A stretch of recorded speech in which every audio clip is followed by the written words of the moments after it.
Hi guys! So, dumating na yung mga perfumes na in-order namin sa Shopee. Ito nga pala yung trending na perfume dessert.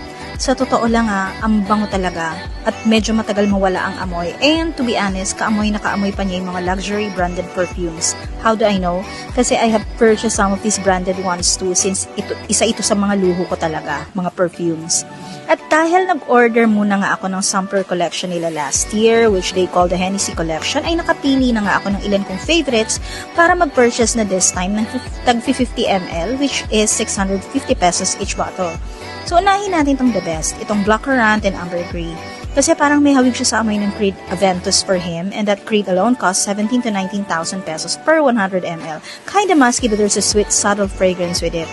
Next is itong Plum and Black Locust. Wala siya dun sa Hennessy sampler, kaya ako na-curious and binili ko siya since siya yung bestseller and ginagamit nga daw ito ni Ivana Alawi. Well, para sa akin, not my cup of tea. I mean, mabango siya, pero super common ng scent, hindi striking for me. Ito talaga yung favorite ko, yung green tea and cucumber. Napakamaharlika ng amoy.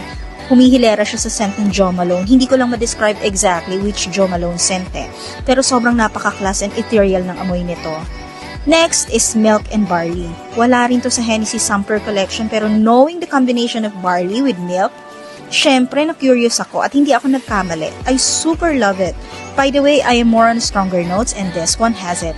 Parang with the likes of Chanel collection perfume.